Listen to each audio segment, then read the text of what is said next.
जय जगन्नाथ नमस्कार। आसतु नजर पकईवा आज टॉप न्यूज अपडेट कौन सब रही किंतु ता पूर्व आपण मानक गोटे अनुरोध भिडटी संपूर्ण देखि सुचिंतित मतामत दिंतु। जो मैंने चैनल को प्रथम कर सब्सक्राइब करूँ एवं आसुवा बेल आइकन को प्रेस करूँ जहाँफल प्रत्येक नूतन भिडर नोटिफिकेशन आप सर्वप्रथम पाइपर। तेज आसतु नजर पकईवा आज प्रमुख खबर गुड़िक। आज प्रथम खबर मयूरभंज जिला बालेश्वर जिला सीमांतवर्ती बैसिंगा थाना अधीन गोविंदरायपुर तालपदा और डाईबाड़ी ग्राम में शताधिक गोरु गाई बेआईन भाव रखा नहीं मयूरभंज एसपी को विशेष सूत्रु खबर मिलता। जिला आरक्षी अधीक्षक वरुण गुटुपाली निर्देशक्रमे बेतनडी एसडीपीओ नेतृत्व में बैसिंगा थाना अधिकारिणी बारिणी दास, राजगोविंदपुर थाना अधिकारी पद्मलोचन पाणिग्राही, मुरडा थाना अधिकारी सुमित सोरेन और बेतनडी थाना अधिकारी कृष्णा पिंगुआ को नहीं एक स्वतंत्र दल प्रस्तुत कर बुधवार भोर 4टा समय 2 प्लाटून पुलिस फोर्स सहित उक्त ग्रामगुड़िक आतर्कित चढ़ाऊ कर प्राय 100 अधिक गोटे सैज्र गोरु गाई को उद्धार कर तदंत पर एकाधिक घरुआ गोरु गाई को छाड़ दिया। 59टी गोरु को एकत्र कर स्थानीय महेश्वरपुर ग्राम में सुरक्षित रखा। गोरु को स्वास्थ्य परीक्षा खराब थिबा बेले पशु चिकित्सक द्वारा स्वास्थ्य परीक्षा करा जाय स्थानीय ग्रामवासी सहायतार चारा एवं पानी दि जाइथिला। 5टी पिकअप भ्यान से बालेश्वर जिलार एक गौशाला को सुरक्षित भाव पठाई दि जाइछि। बैसिंगा पुलिस 2टी मामला रुजु कर अधिक तदंत जारी रखिछि।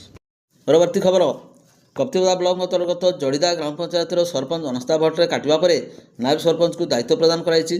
सरपंच मिनती राणी मढ़ई विरोध में दुर्नीति अभियोग अनास्था प्रस्ताव आगत कराइथिला। उपजिलापाल निर्देश अनुसार 2025 डिसेम्बर 11 तारिख में 13 जन वार्ड सभ्या मध्यरु 11 जन सरपंच विरोध में अनास्था प्रस्ताव पर गोपबंधु नगर ब्लॉक बीडीओ उपस्थित में भोट देते। आईनगत लड़ई कर सरपंच मिनती राणी मढ़ई यह प्रक्रिया को चैलेंज कर ओडिशा उच्च न्यायालय द्वारस्थ होते। कोर्ट को निर्देश क्रमे फलाफल घोषणा उपर रोक लग उच्च न्यायालय निर्देश पर कप्तिपदा पंचायत समिति प्रांगण में वार्ड सभ्यों उपस्थित में भोट बाक्स खोल जाई गणति कार्य संपूर्ण होता। एथिरे मोट 13 जन वार्ड सभ्या भोट देता बेले 11टी भोट अनास्था प्रस्ताव सपक्ष और 2टी भोट अनास्था प्रस्ताव विपक्ष जाइथिला। न्यायिक व्यवस्था अनुଯାयी पंचायत कार्यनिर्वाही अधिकारी अपन्नानंद पुष्टि नायब सरपंच बनलता रणा को सरपंच दायित्व प्रदान करथिले। परवर्ती खबर काल बैशाखी साजिला काल अकाल वज्रपात चलला जनकर जीवन यही घटना घटी मयूरभंज जिला सुलियापदा थाना पानिया पंचायत स्थित मुंडाकटा ग्राम में। उक्त ग्रामर संतोष कुमार धड़ांक पुओ सत्यव्रत धड़ा बयस 27 वर्ष मंगलवार विलंबित राति घर बाहर थिबा पिंडारे शोइथिले बेले हठात घड़घड़ी सह वर्षा होई वज्रपात होइथिला। फल से चेताशून्य हो पड़ते। घर भितर शोइथिबा सत्यव्रतों माँ और स्त्री 2 कुनी झील किंतु वज्रपात वर्ती जाइथिले। खबर पाई सुलियापदा अग्निशम बाहिनी घटनास्थल पहुंची सत्यव्रतों को उद्धार कर निकटस्थ कोस्टा डाक्तरखाना को नहीं हेले सेठारे कार्यरत डाक्तर सत्यव्रतों को मृत घोषणा करथिले। सत्यव्रतों शरीरर किछि अंश पड़ जाइथिबा बेले क्षत चिन्ह देखा मिलता। खबर पाई सुलियापदा थाना एएसआई मासा मुर्मू डाक्तरखाना पहुंची मृतदेह जबत करने सह एने सुलियापदा थाना एक अपमृत्यु मामला रुजु करथिबा बेले बारिपदा पीआरएम रे व्यवच्छेद कर परिवारवर्ग को हस्तांतरित करथिले। सत्यव्रत जड़े गरीब खटिया श्रमिक होता बेले परिवार एकमात्र रोजगारिया पुओ को हराई माँ स्त्री एवं 2 कुनी झील दुखरे भांगी पड़ती। यही असहाय परिवार को सरकारी सहायता जगाई देवाक ग्रामवासी दाबी करछन्ति। परवर्ती खबर जड़े शिक्षयित्री मंगलवार प्राय 5टा समय निज घर निकट प्रातभ्रमण करुवा समय 2 जन अजणा बाइक लुटेरा तांको बेकरू सोनाहार छिनताई करथिबा नहीं स्थानीय भंजपुर थाना अभियोग होइछि।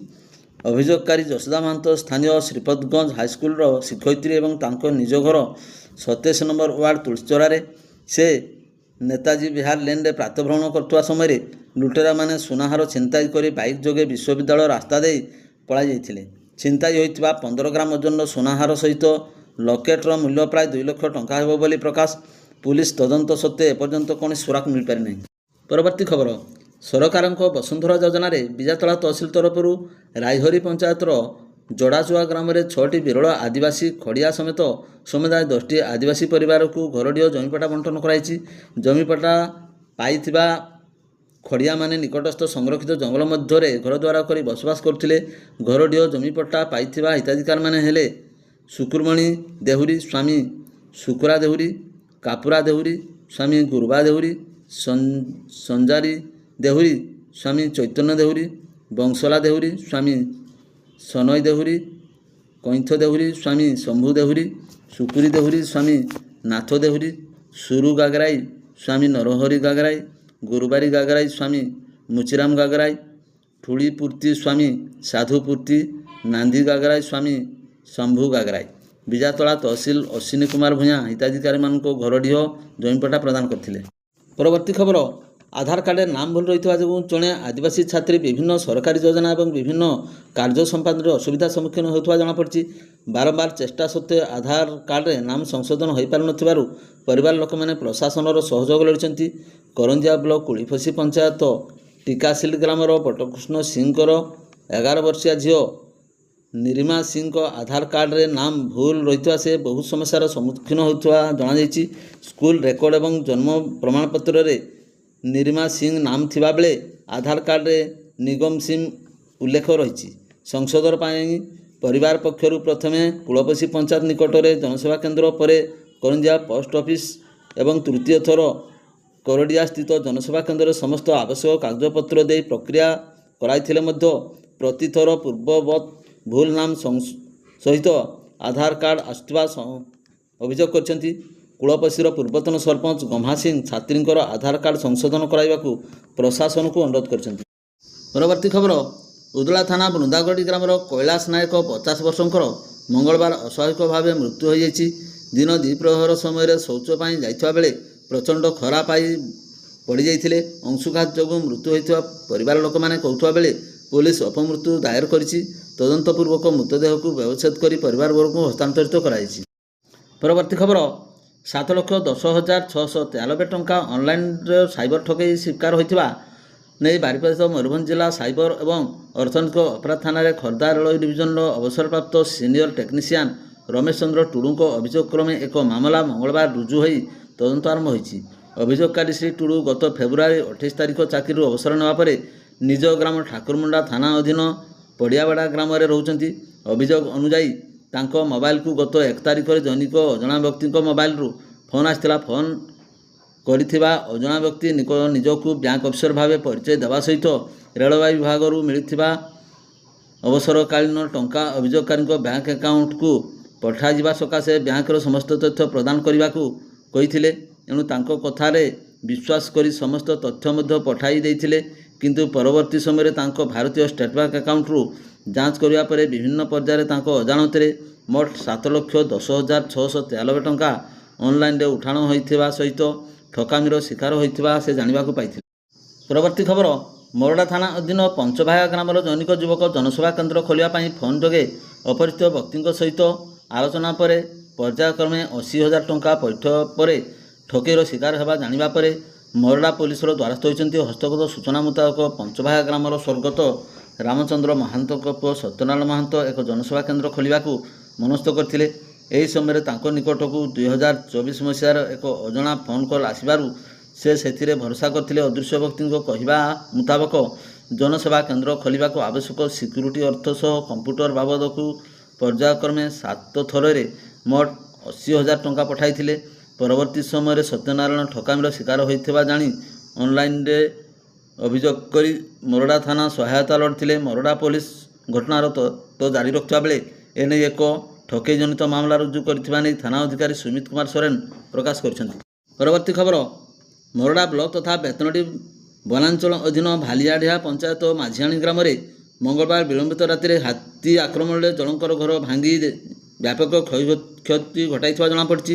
ମିଳିଥିବା ଖବର ଅନୁଯାୟୀ ବେତନଟୀ ବନାଞ୍ଚଳରେ 26 ଟିକିଆ ଶିମିଳିପାଳ ହାତୀ ପ୍ରବେଶ କରି ଗଠଛଡ଼ା ହୋଇ ଚଳପ୍ରଚଳ କରୁଥିବା ବେଳେ ଖାଦ୍ୟ ଅନ୍ୱେଷଣରେ ମଝିଆଣୀ ଗାଁରେ ପଶି ଗ୍ରାମର ମଙ୍ଗଳା ସୋରେନଙ୍କର ଆଜବେଷ୍ଟର କଲୋନୀ ଘର ଭାଙ୍ଗି ଘର ଭିତରେ ଥିବା ଜିନିଷପତ୍ର ନଷ୍ଟ କରିଥିବା ବେଳେ ଘର ଭିତରେ ପରିବାର ଲୋକମାନେ ଫସି ରହିଥିଲେ। ତେବେ ଗ୍ରାମବାସୀ ହାତୀ ଶବ୍ଦ ଶୁଣି ଏକତ୍ର ହୋଇ ଘଉଡ଼ାଇ ଦେବାରୁ ସମ୍ଭାବ୍ୟ ଆକ୍ରମଣରୁ ଅଳ୍ପକେ ବର୍ତ୍ତି ଯାଇଛନ୍ତି ପରିବାର ଲୋକମାନେ। ବନ ବିଭାଗ ଏହି କ୍ଷତିଗ୍ରସ୍ତ ପରିବାରକୁ ତୁରନ୍ତ କ୍ଷତିପୂରଣ ସହାୟତା ରାଶି ପ୍ରଦାନ କରିବାକୁ ଗ୍ରାମବାସୀ ଦାବି କରିଛନ୍ତି। ପରବର୍ତ୍ତୀ ଖବର, ମରଡ଼ା ବ୍ଲକ ଅଧୀନ ଭାଲୁକଚୁଆଠାରେ ଜଙ୍ଗଲିଆ ଇଲାକାରେ ଚାଲିଥିବା ଚୋରା ଦେଶୀ ମଦ କାରଖାନା ଉପରେ ମରଡ଼ା ଅବକାରୀ ଥାନା ପକ୍ଷରୁ ବୁଧବାର ପୂର୍ବାହ୍ନରେ ଚଢ଼ାଉ କରାଯାଇ ବିପୁଳ ପରିମାଣର ମହୁଲପୋଚ, ରନ୍ଧା ମଦ ସମେତ ମଦ ପ୍ରସ୍ତୁତିରେ ବ୍ୟବହୃତ ସରଞ୍ଜାମ ଜବତପୂର୍ବକ ନଷ୍ଟ କରାଯାଇଛି। ସୂଚନା ମୁତାବକ ଭାଲୁକଚୁଆଠାରେ ଚୋରା ଦେଶୀ ମଦ କାରଖାନା ଚାଲିଥିବା ବାବଦରେ ଖବର ମିଳିବା ପରେ ମୟୂରଭଞ୍ଜ ଜିଲ୍ଲା ଅବକାରୀ ଅଧୀକ୍ଷକ ପ୍ରଶାନ୍ତ କୁମାର କହଁରଙ୍କ ନିର୍ଦ୍ଦେଶକ୍ରମେ ମରଡ଼ା ଅବକାରୀ ଥାନା ଅଧିକାରୀ ଦୀପକ କୁମାର ରାଉତରାୟଙ୍କ ନିର୍ଦ୍ଦେଶକ୍ରମେ ଉଦଳା ରେଞ୍ଜ ଇନ୍ସପେକ୍ଟର ସଞ୍ଜୟ କୁମାର କାଣ୍ଡିଙ୍କ ସମେତ ଅବକାରୀ ବିଭାଗର ବାରିପଦା ସଦର କୁଳିଅଣା ଦେଉଳି ଏବଂ ଅବକାରୀ ଥାନା ପକ୍ଷରୁ ଭାଲୁକଚୁଆଠାରେ ମିଳିତ ଭାବରେ ଚଢ଼ାଉ କରାଯାଇଥିଲା। ଘଟଣାସ୍ଥଳରୁ 11,700 ଲିଟର ମହୁଲପୋଚ ଚୋରା ଚାଲାଣ ନିମନ୍ତେ ପ୍ରସ୍ତୁତ କରି ରଖାଯାଇଥିବା 1,060 ଲିଟର ଦେଶୀ ମଦ ସମେତ ମଦ ପ୍ରସ୍ତୁତିରେ ବ୍ୟବହୃତ ବିପୁଳ ପରିମାଣର ରନ୍ଧା ସାମଗ୍ରୀ ଜବତପୂର୍ବକ ନଷ୍ଟ କରାଯାଇଥିଲା। ଏଥିସହିତ ଅବକାରୀ ବିଭାଗ ପକ୍ଷରୁ ଏନେଇ 4ଟି ପୃଥକ ମାମଲା ରୁଜୁ କରାଯାଇଛି। ଜଙ୍ଗଲ ଭିତରେ ନିଜର ସାମ୍ରାଜ୍ୟ ବିସ୍ତାର କରିଥିବା ଏହି ବେଆଇନ ମଦ କାରବାର ଜଡ଼ିତ ମଦ ମାଫିଆମାନେ ଅବକାରୀ ବିଭାଗକୁ ଚକମା ଦେଇ ଫେରାର ହେବାକୁ ସକ୍ଷମ ହୋଇଯାଇଥିବା ସୂଚନା ମିଳିଛି। ତେବେ ଭାଲୁକଚୁଆ ଜଙ୍ଗଲରେ ଗଢ଼ି ଉଠିଥିବା ଚୋରା ମଦ କାରଖାନା ଉପରେ ଯେତେଥର ଅବକାରୀ ବିଭାଗ ଚଢ଼ାଉ କରିଛି ସେତେଥର ମଦ ମାଫିଆ ଖସିଯିବାକୁ ସକ୍ଷମ ହେଉଥିବା ବେଳେ କେବଳ ମହୁଲପୋଚ, ରନ୍ଧା ମଦ ଏବଂ ସରଞ୍ଜାମ ନଷ୍ଟରେ ସୀମିତ ହେଉଥିବା ନେଇ ସାଧାରଣରେ ଚର୍ଚ୍ଚା ହେଉଛି। ଭିଡ଼ିଓଟିକୁ ଶେଷ ପର୍ଯ୍ୟନ୍ତ ଦେଖିଥିବାରୁ ଆପଣଙ୍କୁ ଅଶେଷ ଅଶେଷ ଧନ୍ୟବାଦ।